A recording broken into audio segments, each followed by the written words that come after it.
जनजीवन संवाद उपस्थापन मु लहरिका पट्टनायक। नुआ वर्ष आसवा सहित बदली जाइछि क्यालेंडर रूप। घरे घरे विभिन्न रंग रूपर क्यालेंडर शोभा पाउछि। क्यालेंडर हाथ में पड़ा मात्रे वर्षक 12 मासर विभिन्न तिथि और तारीख आमे देखि पकाऊ। तेबे विश्व में क्यालेंडर को नहीं एमिति सब कथा रही जहाँ विश्वास करि हेउ नथिले भी सत। आसंतु क्यालेंडर को नहीं एभली किछि रोचक कथा जानिबा। वर्षक 12 मास बोली आमे समस्ते जानू।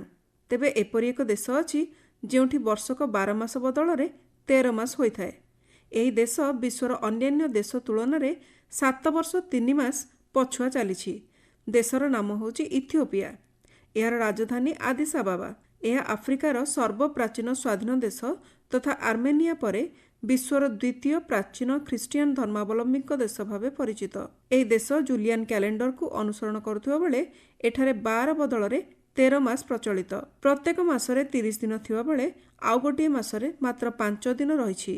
एही मासटी पागुमे नाम परिचित थिबा बेले एथिरे प्रत्येक अधिवर्ष गोटे अधिक दिन जोड़ी हुए। गोटे अधिवर्षरु आउ गोटे अधिवर्ष पर्यंत समय को John year, Matthew year, mark year, Luke year भावे परिचित करा जायछि। एठारे सेप्टेम्बर 12 तारिख दिन नुआ वर्ष पालन करा जाए।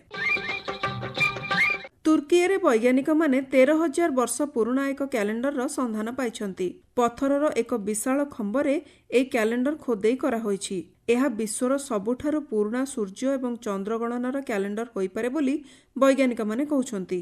से माने अनुमान करुछंती हुए तो कौनसी विनाशकारी धूमकेतु आक्रमण को चिन्हट करने लगी ए क्यालेंडर तैयारी करा जायथिबो। प्रत्नतत्व विभाग वैज्ञानिक माने दक्षिण तुर्कीर गोबेकली तेपेठारे एक क्यालेंडर पाइथिबा जणाइछंती। यूनिवर्सिटी ऑफ एडिनबर्ग पक्षरु जणा जायछि ए खंबरे इंग्राजी अक्षर V आकृतिर 365 चिन्ह रही जहाँ गोटे गोटे दिन को सूचाई थाई पारे।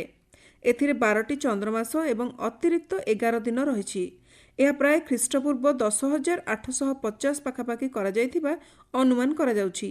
एठाकर बासिंदा आकाश को देखि गणना करिबारे खूब रुचि रखुतिले बोली वैज्ञानिक माने जणाइछंती। क्यालेंडर रे तारीख थाए। तेबे विश्व रे एमिति एक देश अछि जहार क्यालेंडर रु 11 दिन निखोज हो जाइतिला।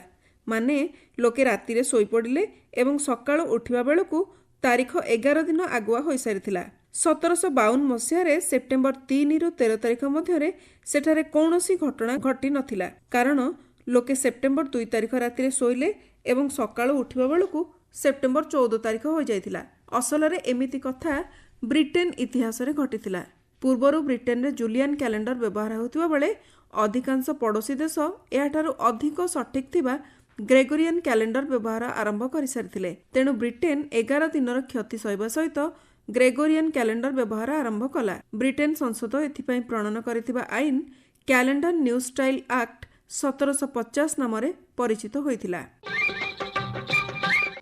फेब्रुआरी मास कहले 28 दिनिया एवं अधिवर्ष 29 दिन होइथाए। तेबे इतिहास रे एपरी दुईटी घटना रही जेउथिरे फेब्रुआरी 30 तारीख को सामिल करा जायतिला। प्रथम घटना फिनलैंड स्वीडेन रो अंश होई रहितबा बेले 1700 मसिया रे घटितिला। सेतेबेले स्वीडेन निष्पत्ति नैथिला जूलियन कैलेंडर बदल रे ग्रेगोरियन कैलेंडर प्रचलन करिवो। जूलियन कैलेंडर रे 1700 मसिया एक अधिवर्ष हेबार थिला। तेबे सेथर अधिवर्ष न करी 1704 एवं 1708 मसिया को अधिवर्ष बोली से माने नेले। एबे उभय जूलियन और ग्रेगोरियन कैलेंडर रे देश पछुआ होई गला। तेणु 1712 रे अधिवर्षर 2टी दिन को पुणी जोड़ी फेब्रुआरी को सेमाने 30 दिन करथिले। फेब्रुआरी 30 तारीखर आउ गोटे घटना सोभियत रिवोल्यूशनरी कैलेंडर रे होइतिला। 1929 मसिया रे सोभियत यूनियन आनिथिबा ए कैलेंडर 1930-31 मसिया पर्यंत लागू करा जायथिबा बेले एथिरे फेब्रुआरी 30 तारीख रहितिला। अण कार्य दिवस बा नॉन वर्किंग डे रो बाधा विघ्न दूरेबा पई एवं उद्योग क्षेत्र रे दक्षतार सुधार आनिबा लागि सप्ताहक 5 दिन हिसाब करागला। अवश्य सेतेबेलकु सोभियत यूनियन रे ग्रेगोरियन कैलेंडर लागू करिबा पई निष्पत्ति निया जायतिला। 1940 मसियारु पुणी सप्ताहक 7 दिन को नै कैलेंडर प्रचलन आरंभ होला।